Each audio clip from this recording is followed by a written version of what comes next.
नमस्कार। स्वागत है। आज जो विभाजन की कहानी हम लोग सुन रहे हैं, आज उसका चौथा एपिसोड है आपके सामने। और उसमें जो है मैं आज आपको, पिछले एपिसोड में मैंने आपको बताया था कि वे कौन कौन से कारण थे, कुछ जिनके कारण से देश का बंटवारा होने की परिस्थितियां पैदा हुई। लेकिन आज उसमें हम और आगे जाएं और इससे पहले कि पाकिस्तान प्रस्ताव पढ़ें, कुछ हमारे इम्पोर्टेंट ब्लॉक्स रह गए थे। कुछ पार्टीज़ के बारे में बताया था कि उस समय कौन कौन सी पार्टीज़ थी जो मैंने पिछली बार छोड़ दिया था, उनके बारे में इन ब्लॉक्स को पढ़ करके मैं आपको थोड़ा सा समझा दे रहा हूँ, ताकि आपको और थोड़ा सा क्लियर हो जाए। ख़ास तौर से मैं सारे ब्लॉक्स तो नहीं पढ़ूंगा, मैं कुछ ब्लॉक्स को मैं इसमें कवर करे दे रहा हूँ। जैसे मुस्लिम लीग वाला जो ब्लॉक है, इसको मैं कवर करके आपको बता दे रहा हूँ। देख लेते हैं मुस्लिम लीग को। मुस्लिम लीग को 1906 में ढाका में शुरू किया गया था और जल्द ही लीग यूपी में, विशेषकर अलीगढ़ के मुस्लिम संभ्रांत वर्ग के प्रभाव में आ गई। 1940 के दशक में पार्टी भारतीय महाद्वीप के मुस्लिम बाहुल क्षेत्रों में स्वायत्तता या फिर पाकिस्तान की मांग करने लगी। इस पर देखिए फैक्चुअल जो डिटेल्स हैं मुस्लिम लीग के बारे में, जहाँ से प्रश्न पूछा जाता है किसने स्थापना की थी, कहाँ हुई थी, कैसे हुई थी, कौन कौन इसके प्रमुख नेता थे, इस पर हम लोग बाद में चर्चा करेंगे। मोटी मोटी चीज़ें यहाँ से भी क्वेश्चन बनता है। जैसे सीधा सीधा क्वेश्चन आता है कि मुस्लिम लीग की स्थापना कब हुई थी, तो ये आप याद रखिएगा 1906 में। कहाँ हुई थी? ढाका में। ये दो बातें तो आप याद कर ही लीजिएगा कम से कम, ठीक है। बाकी इस पर एक अलग से जब वीडियो बनाएंगे तो ये एक्चुअली मेंस बेस्ड है, लेकिन इसमें कुछ जो प्री के फैक्ट्स हैं उनको भी देखते जाइए। इसके बाद हम आगे चलते हैं। तो ये आपका मुस्लिम लीग का जो था, मैंने आपको कॉन्सेप्ट समझा दिया। आगे देखते हैं, एक और ब्लॉक था हिंदू महासभा, इसको देख लेते हैं। देखिए, हिंदू महासभा की स्थापना 1915 में हुई थी। तो पहले तो ये आप याद कर लीजिएगा कि कब हुई थी, 1915 में हुई थी। यह एक हिंदू पार्टी थी जो कमोबेश उत्तर भारत तक सीमित रही। यह पार्टी हिंदुओं के बीच जाति एवं संप्रदाय के फ़र्कों को ख़त्म कर हिंदू समाज में एकता पैदा करने की कोशिश करती थी। हिंदू समाज के बीच में जो जाति की व्यवस्था थी उसको ख़त्म करके हिंदुओं में एकता पैदा करने का इसका एक उद्देश्य था।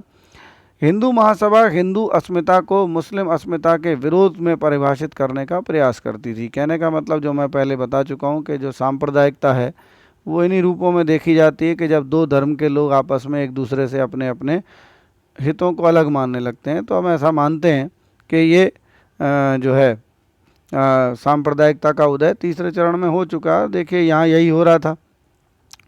तो ये हिंदू महासभा के बारे में मैंने आपको बताया। अब एक और देख लीजिए, यूनियनिस्ट पार्टी। यहाँ से क्वेश्चन आता है प्रीलिम्स में, तो इसलिए आप जानते जाइए इसको, कम से कम आपको इंट्रोडक्शन तो पता ही रहे।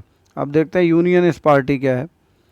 तो यूनियनिस्ट पार्टी पंजाब में हिंदू, मुस्लिम और सिख भूस्वामियों के हितों का प्रतिनिधित्व करने वाली एक पार्टी थी। यह पार्टी 1923 से लेकर 1947 तक काफ़ी ताकतवर रही। यही लोग काफ़ी चुनाव जीता करते थे, यूनियनिस्ट पार्टी वाले। इसमें देखिए सब लोग शामिल थे, मुस्लिम भी थे, सिख भी थे। तो एक ही होगा। इसका चर्चा जब बार बार आएगी तो आपको फिर लगेगा कि कौन सी पार्टी क्या। और मैंने आपको पहले ही बता दिया था कि उस ज़माने में जब चुनाव हुआ करते थे तब भी पार्टी थी। अंग्रेज़ों के ज़माने में भी पार्टी बन चुकी थी। कांग्रेस ही अकेली पार्टी नहीं, तमाम क्षेत्रीय और बड़ी पार्टीज़ थी, जिसमें से कुछ के बारे में भी हम लोग देख चुके हैं।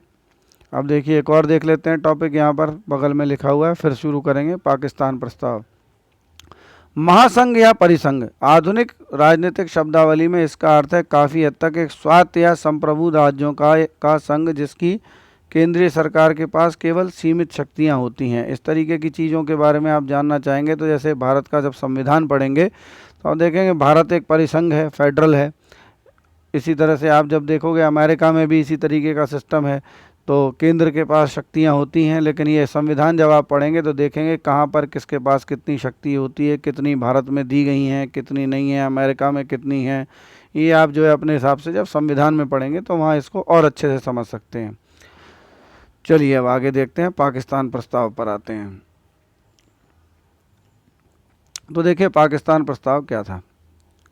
तो पाकिस्तान की स्थापना की मांग धीरे धीरे ठोस रूप लेने लगी। 23 मार्च 1940, याद रखिएगा, देखिए डेट याद रखिएगा, 23 मार्च 1940 को मुस्लिम लीग ने उपमहाद्वीप के मुस्लिम बहुल इलाके, उपमहाद्वीप का मतलब जो भारत का नीचे वाला हिस्सा है, इस तरीके का ये जो बना हुआ है, ये पेनिनसुलर एरिया प्लस इसमें जहाँ बांग्लादेश है, इस तरफ यहाँ जो पाकिस्तान बनता है, इस तरह से ये वाला जहाँ जहाँ भी मुस्लिम बाहुल क्षेत्र थे, ठीक है। तो मुस्लिम बाहुल क्षेत्र एक तो आज जहाँ पाकिस्तान है वो था, आज जहाँ बांग्लादेश बन गया वहाँ बीचों बीच यहाँ हैदराबाद जहाँ पर है वहाँ पर था भारत के अंदर, ये सब मुस्लिम बाहुल देश क्षेत्र थे।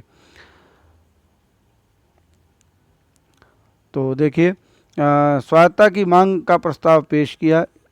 इस अस्पष्ट से प्रस्ताव में भी कहीं भी विभाजन या पाकिस्तान का जिक्र नहीं था, ध्यान रखिएगा। पाकिस्तान का जो प्रस्ताव था उसमें भी कहीं पाकिस्तान का जिक्र आया नहीं था 1940 में, बल्कि इस प्रस्ताव को लिखने वाले पंजाब के प्रधानमंत्री और यूनियनिस्ट पार्टी के नेता सिकंदर हयात खान। अब देखिए ये क्वेश्चन प्री में पूछा जाएगा, आप याद कर लीजिएगा कि पाकिस्तान प्रस्ताव किसने लिखा था, बहुत ज़्यादा यूपीपीसीएस में पूछा जाता है। सिकंदर हयात खान ने लिखा था। 1 मार्च 1941 को पंजाब असेंबली को संबोधित करते हुए ऐलान किया था कि वह ऐसे पाकिस्तान की अवधारणा का विरोध करते हैं जिसमें यहाँ मुस्लिम राज और बाकी जगह पर हिंदू राज होगा। तो देखिए ये पॉइंट बहुत जानने का है आपके, किस तरह से पाकिस्तान बनने की मांग चालू हुई, उसकी शुरुआत। अगर पाकिस्तान का मतलब यह है कि पंजाब में खालिस मुस्लिम राज कायम होने वाला है तो मेरा उससे कोई वास्ता नहीं है। उन्होंने संघीय इकाइयों के लिए उल्लेखनीय स्वायत्तता के आधार पर ढीले ढाले संयुक्त महासंघ को समर्थन में अपने विचारों को फिर दोहराया था। देखिए महासंघ बनाने की बात हुई थी, जैसे आज आप स्टेट्स देखते हैं ना, तो भारत जो है राज्यों का एक संघ है। इसी तरह से यूएसए जब आप देखते हैं तो कहते हैं यूनाइटेड स्टेट्स ऑफ अमेरिका, तो वो भी एक प्रकार का संघ है।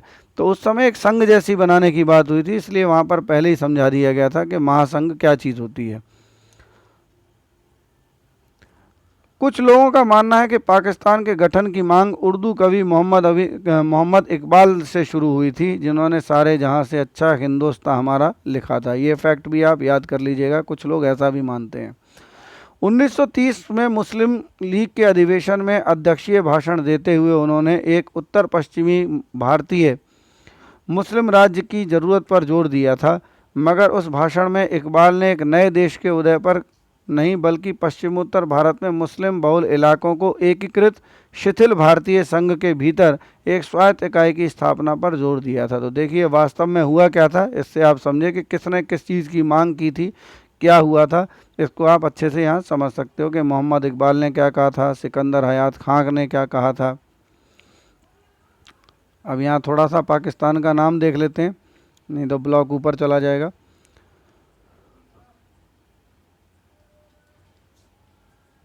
पाकिस्तान का नाम, पाकिस्तान अथवा पाकिस्तान पंजाब, अफ़गान, कश्मीर, सिंध और बलूचिस्तान नाम कैम्ब्रिज के एक पंजाबी मुसलमान छात्र चौधरी रहमत अली ने 1933 और 1935 में लिखित 2 पर्चों में गढ़ा था। तो देखिए ये क्वेश्चन भी बहुत ज़्यादा पूछा जाता है कि पाकिस्तान नाम किसने दिया था, तो याद रखिएगा चौधरी रहमत अली ने दिया था।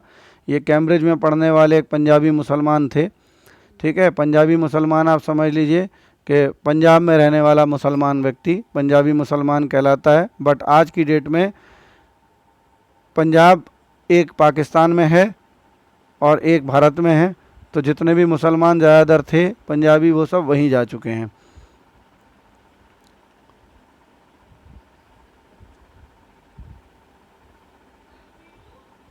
रहमत अली इस नई इकाई के लिए अलग राष्ट्रीय हैसियत चाहता था। 1930 के दशक में किसी ने रहमत अली की बात को गंभीरता से नहीं लिया, यहाँ तक कि मुस्लिम लीग और अन्य मुस्लिम नेताओं ने भी इस विचार को केवल एक छात्र का स्वप्न समझकर खारिज कर दिया था। तो देखिए इन्होंने लिखा था, स्टूडेंट थे, किसी ने कभी इनको उस समय सीरियसली नहीं लिया था, लेकिन आप देखिए बाद में हुआ उसी तरीके का कुछ।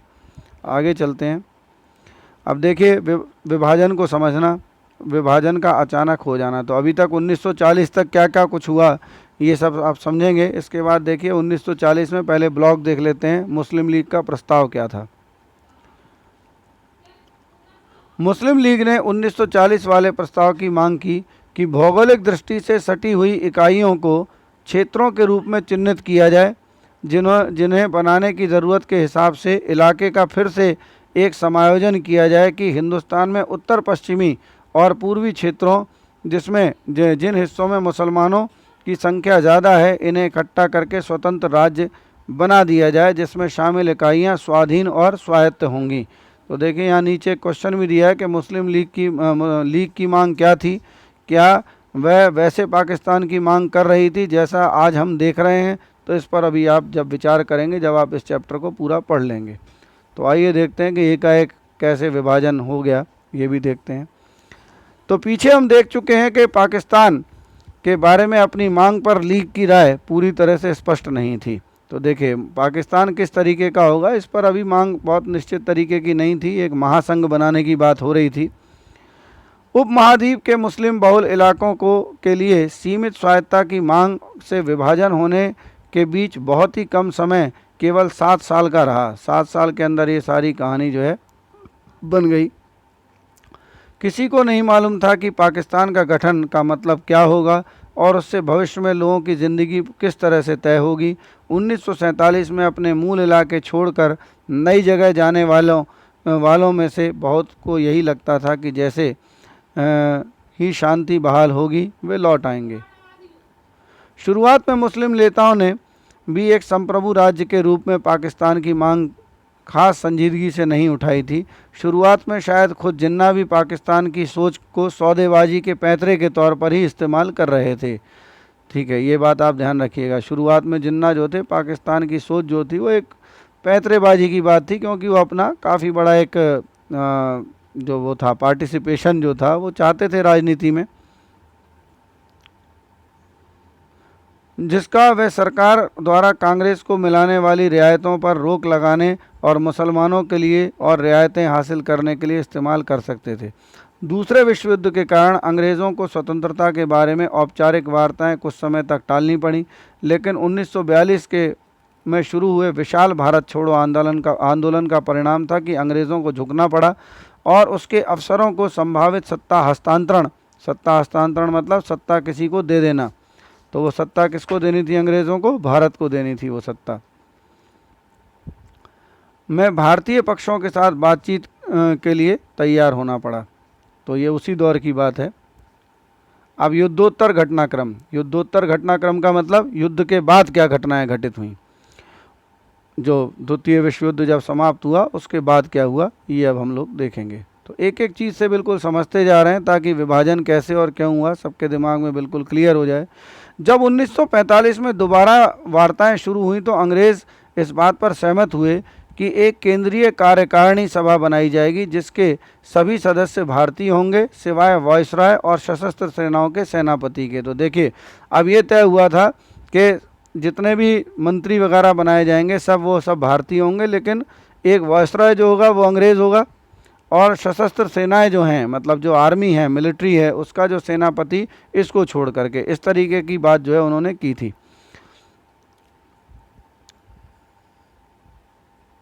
उनकी राय में ये पूर्ण स्वतंत्रता का एक शुरुआती कदम होगा। सत्ता हस्तांतरण के बारे में ये चर्चा टूट गई क्योंकि जिन्ना इस बात पर अड़े हुए थे कि कार्यकारिणी सभा में मुस्लिम सदस्यों का चुनाव करने का अधिकार मुस्लिम लीग के अलावा किसी और को नहीं होगा। तो देखिए ये कहाँ से बात बिगड़ना शुरू हुई, यहीं से कि और भी लोग थे मुसलमान, ऐसा नहीं था कि वही एक अकेले मुसलमान थे। आप देखते हैं अभी यूनियनिस्ट पार्टी के बारे में देखा, उसमें भी मुसलमान लोग थे। इधर क्या नाम से आप देखोगे अबुल कलाम आज़ाद जैसे लोग थे भारत में, कांग्रेस में थे, लेकिन वो ये मानते थे कि मुस्लिमों के अकेले नेता मोहम्मद अली जिन्ना है, ये उनकी एक ज़िद थी। वे सभा में सांप्रदायिक आधार पर वीटो की व्यवस्था भी चाहते थे। हाँ देखिए ये वीटो मतलब होता है, समझ लीजिए कि यदि 4 लोग बैठे हुए हैं, 4 में से 3 लोग तैयार हैं और एक भी अगर वो बात को मानने से इनकार कर देता है तो सारी व्यवस्था ख़त्म हो जाती है। इसको वीटो पावर कहते हैं। तो वो मानते थे कि ये सांप्रदायिक आधार पर होना चाहिए वीटो पावर। उनका कहना था कि मुस्लिम सदस्य किसी फैसले का विरोध करते हैं तो उसे कम से कम 2/3 सदस्यों की सहमति से ही पारित किया जाना चाहिए। उस समय के राजनीतिक हालात को देखते हुए लीग की अपनी पहली मांग काफ़ी आश्चर्यजनक थी, क्योंकि राष्ट्रवादी मुसलमानों का एक बड़ा तबका कांग्रेस का समर्थन करता था। तो आप देख रहे हैं कि उस समय के बड़े मुसलमान जो थे वो कांग्रेस में थे, राष्ट्रवादी।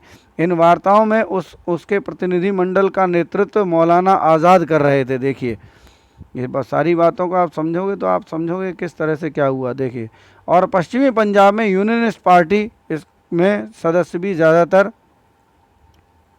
देखिए चित्र बना हुआ है, गांधी जी हैं, मोहम्मद अली जिन्ना लिखा हुआ है यहाँ पर। नवंबर 1939 वायसराय के साथ बैठकों से पहले महात्मा गांधी के साथ मोहम्मद अली जिन्ना।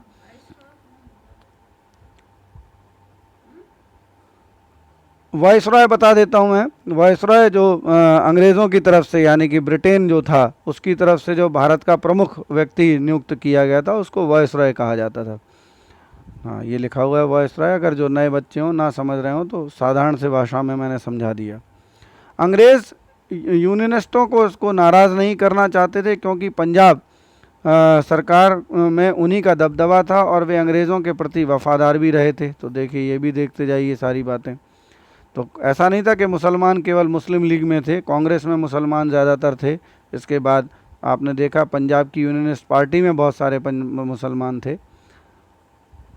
1946 में दोबारा प्रांतीय चुनाव हुए, याद रखिएगा। प्रांतीय चुनाव मतलब जो आज आपके स्टेट्स के चुनाव होते हैं विधानसभा के, जिससे आप अपना मुख्यमंत्री चुनते हैं। फिर से प्रांतीय चुनाव हुए। सामान्य सीटों पर कांग्रेस को एक तरफा सफलता मिली। देखिए, बिल्कुल 91.3% गैर मुस्लिम वोट कांग्रेस के खाते में गए। देखिए ध्यान से, ऐसी बेजोड़ सफलता मिली। देखिए, मुसलमानों के लिए आरक्षित सीटों पर मुस्लिम लीग को भी ऐसी ही बेजोड़ सफलता मिली। अब देखिए, मुस्लिम लीग के पक्ष में मुसलमान चले गए इस 1946 के जो चुनाव हुए। मध्य प्रांत में भी उन्होंने सभी 30 आरक्षित सीटों को जीता। आरक्षित सीट का मतलब वहाँ वो सीट जहाँ पर केवल मुसलमान कैंडिडेट खड़ा हो सकता था। तो जो भी व्यक्ति लड़वाता अपनी पार्टी से वो केवल मुसलमान कैंडिडेट। आज आपने देखा होगा एससी सीट आती है तो कोई पार्टी उस जगह से लड़वाती है तो अपना एससी कैंडिडेट लड़वाती है। तो इसी तरह से ये मुसलमानों की आरक्षित सीट थी, तो वहाँ से कांग्रेस लड़वाए या कोई और पार्टी लड़वाए, लेकिन सब लोग मुसलमान कैंडिडेट को ही लड़वाएंगे। तो ये चीज़ इसका मतलब था। लेकिन यहाँ पर आप देखेंगे कि मुस्लिम लीग को बहुत बड़ी सफलता मिली। कहाँ पर? 1946 के चुनाव में। और 30 आरक्षित सीटें जीती और मुस्लिम वोटों में से 86.6% उसके उम्मीदवारों को मिले। सभी प्रांतों में कुल 509 आरक्षित सीटों में से 442 सीट मुस्लिम लीग के पास गई। तो देखिए, 1946 में मुस्लिम लीग की अपने मुसलमानों वाले क्षेत्र में बहुत बड़ी जीत हुई। कांग्रेस को तो विजय मिली ही मिली, लेकिन दूसरी उसके मुसलमानों की पार्टी के रूप में जो उभर करके आई वो मुस्लिम लीग उभर करके आई। इसका मतलब था कि 1946 में जाकर ही मुस्लिम लीग खुद को मुस्लिम मतदाताओं के बीच बहुत प्रभुत्वशाली पार्टी के रूप में स्थापित कर पाई। अब जाकर वह भारत के मुसलमानों का एकमात्र प्रवक्ता होने का दावा कर सकती थी। देखिए, यहाँ से अब सारी बातें खारिज हो गई और मुसलमान एक तरफा ज़्यादातर मुस्लिम लीग में चले गए। ठीक है, हाँ, ये बात आप जान लीजिए बहुत अच्छी तरह से। लेकिन आपको याद होगा कि इन चुनावों में मताधिकार बेहद सीमित था। आबादी का केवल 10 से 12% तबके को प्रांतीय चुनाव में वोट डालने का अधिकार था। केंद्रीय असेंबली के चुनाव में तो केवल 1% वोट ही मिलता था, जो सेंट्रल होता था ना, जैसे जिसको आप समझ सकते हो एक उदाहरण के रूप में लोकसभा का, जिससे प्रधानमंत्री चुना जाता है। इस तरीके के चुनाव में तो केवल 1% लोग ही वोट डालते। तो कितना कम आपको दिया गया था वोट का अधिकार उस ज़माने में, इस हिसाब से भी चीज़ों का मूल्यांकन करना है।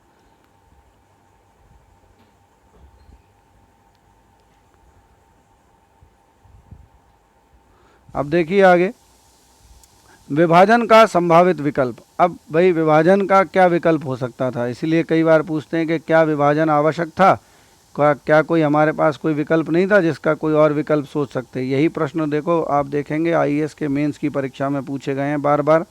आप इसको ध्यान से जब समझेंगे तो आपको पता लगेगा कि ये सब कैसे हो रहा था, और आप आंसर बड़े आराम से 200 शब्दों में, 100-150 शब्दों में, 125 शब्दों में दे पाएंगे।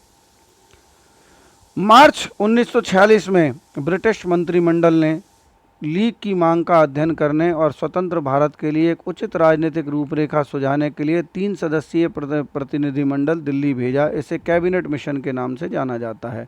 तो सबसे पहले तो आप कैबिनेट मिशन को ही समझ लीजिए कि ये कैबिनेट मिशन क्या था। 3 सदस्यीय एक प्रतिनिधिमंडल था जो इंग्लैंड से भेजा गया था। यहाँ पर किसके लिए भेजा गया था? ये लीग की मांग को समझने के लिए और स्वतंत्र भारत का एक उचित राजनीतिक रूपरेखा के, जब भारत स्वतंत्र होगा तो कैसा होगा। इस कैबिनेट मिशन ने 3 महीने तक भारत का दौरा किया और एक ढीले ढाले त्रिस्तरीय महासंघ का सुझाव दिया। देखिए कैसा त्रिस्तरीय महासंघ, इसलिए महासंघ पहले ही बता दिया था आपको कि महासंघ जुड़े तो रहेंगे एक दूसरे के साथ में, लेकिन इनको अपनी अपनी जगह पर पूर्ण स्वतंत्रता होगी। इस बात को फिर समझ लीजिए कि जुड़े तो रहेंगे लेकिन इनको अपनी अपनी जगह पर पूरी स्वतंत्रता होगी। ये शुरुआती दौर में था। अब इसमें 3 स्तर पे था क्या क्या। इसमें भारत एकीकृत ही होने वाला था, जिसमें केंद्रीय सरकार काफ़ी कमज़ोर होती। देखिए आज हमारी केंद्रीय सरकार बहुत मजबूत है। प्रधानमंत्री श्री नरेंद्र मोदी जी के उसमें किस तरह से मजबूती से सब काम चल रहा है, आप देख ही रहे हो। तो आज केंद्र चूंकि मजबूत है तो हम निर्णय भी ले सकते हैं। अगर केंद्र कमज़ोर होता है तो निर्णय लेने में देश को बड़ी मुश्किल होती है। तो यहाँ एक सबसे बड़ी कमी आप देख रहे हैं कि केंद्रीय सरकार काफ़ी कमज़ोर होती, तो जो भी कुछ होता जो महासंघों को अधिकार ज़्यादा होता। ऐसा भारत में अभी नहीं है, ऐसा संघ जो हमने बाद में बनाया, फिर जब हमने अपना संविधान रचा विभाजन के बाद। और इसके पास केवल विदेश, रक्षा और संचार का जिम्मा होता। तो विदेश का जिम्मा, रक्षा का जिम्मा और संचार का जिम्मा ये केंद्र के पास जाते। ठीक है, आज भी ये सब केंद्र के पास ही होता है। सेना केंद्र के पास रहती है, विदेश विभाग भी उन्हीं के पास रहता है, संचार डेवलपमेंट काफ़ी हद तक उनके पास रहता है, नेशनल हाईवे डेवलपमेंट वगैरह सब वही लोग करवाते हैं। इसलिए चीज़ें आपस में जुड़ी हुई कितनी होती हैं ये भी आप समझ लीजिए। शुरुआत में ये सब चीज़ें पढ़ते हैं लोग, बाग समझ ही में नहीं आता। खास बात तो यही है। इसमें भारत एकीकृत ही होने वाला था, जिसमें केंद्रीय सरकार की काफ़ी कमज़ोर होती स्थिति और इसके पास केवल इतने ही जिम्मे थे। संविधान सभा का चुनाव करते हुए मौजूदा प्रांतीय सभाओं को 3 हिस्सों में समूहबद्ध किया जाना था। आप देखिए किस तरह से वो प्रांत थे। तो देखिए हिंदू बहुल प्रांतों को के समूह को कहा पश्चिमोत्तर का मतलब ये वेस्ट है ये, और ये उत्तर है। तो ये वाला जो हिस्सा था, इस वाले हिस्से को, पश्चिमोत्तर हिस्से को मुस्लिम प्रांतों के समूह खा। इसके बाद पूर्वोत्तर असम सहित मुस्लिम प्रांतों को, पूर्वोत्तर मतलब इस तरफ असम की तरफ, और ये बांग्लादेश जो आप देख रहे हो इधर जहाँ बन गया, इसको भी खा के अंदर गा समूह में रखना था। गा प्रांतों के इन खंडों या समूहों को मिलाकर क्षेत्रीय इकाइयों का गठन किया जाना चाहिए था जाना था। माध्यमिक स्तर पर कार्यकारी और विधायी शक्तियाँ उनके पास ही रहने वाली थी। तो ये कैबिनेट मिशन जो आया था उसके कुछ प्रस्ताव थे कि इस तरह से अपना देश भारत आप बना लीजिए। शुरुआत में सभी प्रमुख पार्टियों ने इस योजना को मान लिया था, लेकिन यह समझौता ज़्यादा देर चल नहीं पाया क्योंकि सभी पक्षों की इस योजना के बारे में व्याख्या अलग अलग थी। लीग की मांग थी कि यह समूहबद्धता अनिवार्य हो, जिसमें समूह खा और गा के पास भविष्य में संघ से अलग होने का अधिकार भी होना चाहिए। तो देखिए यहाँ कि खा और गा में चूंकि मुसलमान थे, आप अभी देख करके आ चुके हो, एक इस तरफ, और इसी के तर्ज पर फिर बाद में पाकिस्तान बना भी एक तरफ, जो आज बांग्लादेश है वो उस समय पूर्वी पाकिस्तान था। तो खा और गा को संघ से अलग होने का अधिकार, अब यहीं से शुरुआत थी कि भविष्य में अगर ये चाहें तो अलग भी हो जाएं। कांग्रेस चाहती थी कि प्रांतों को अपनी इच्छा का समूह चुनने का अधिकार मिलना चाहिए। ये बिल्कुल देखिए कांग्रेस की जो मांग थी वो वाजिब थी कि जो आगे जो संघ है, प्रांतों को अपनी इच्छा से अपना समूह चुनने का अधिकार होना चाहिए कि वो किस समूह में जाना चाहते हैं, का में जाना चाहते हैं, खा में जाना चाहते हैं या गा में जाना चाहते हैं। अपनी इच्छा से समूह को मिलना चाहिए। कांग्रेस कैबिनेट मिशन के इस स्पष्टीकरण से भी संतुष्ट नहीं थी कि शुरुआत में यह समूहबद्धता अनिवार्य होगी,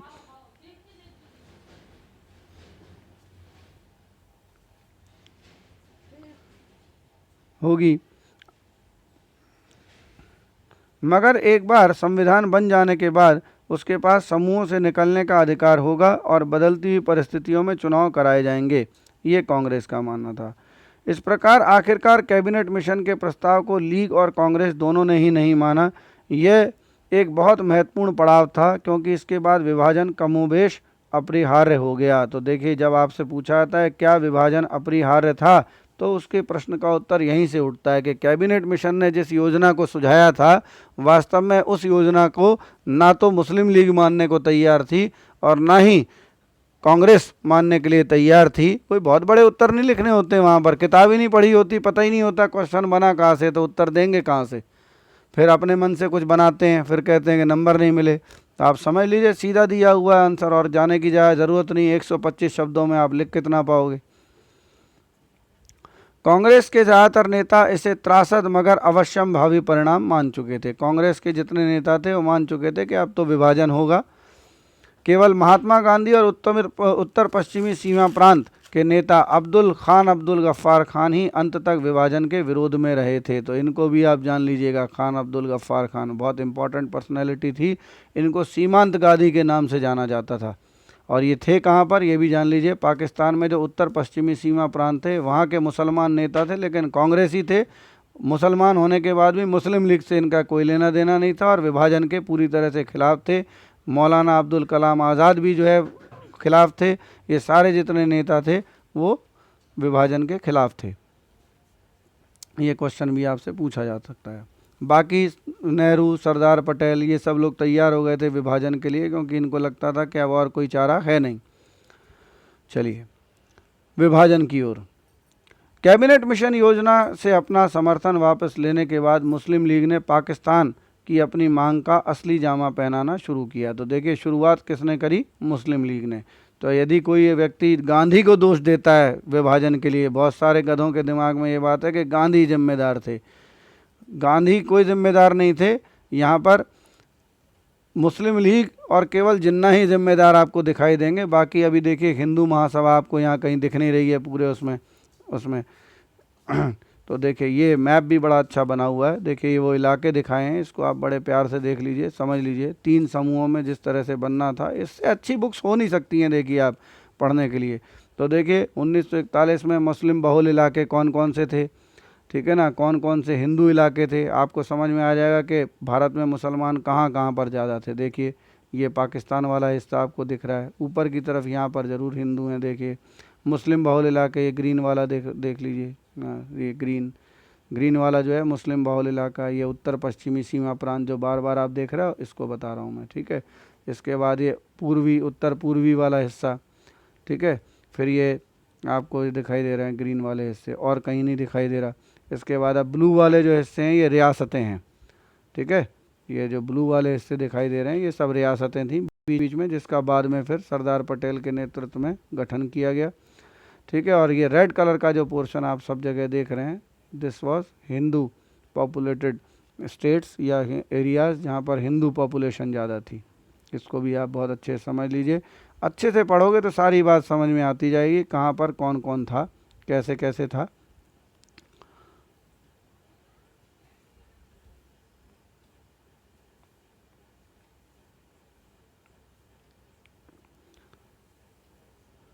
तो इसके लिए प्रत्यक्ष कार्रवाई करने का फैसला लिया और पार्टी ने 16 अगस्त 1946 को प्रत्यक्ष कार्रवाई दिवस के रूप में मनाने का ऐलान किया। ये क्वेश्चन प्रीलिम्स में पूछा जाता है कि प्रत्यक्ष कार्रवाई दिवस किस दिन मनाया गया था। तो 16 अगस्त ध्यान रखिएगा 1946, ये डेट आप याद कर लीजिएगा।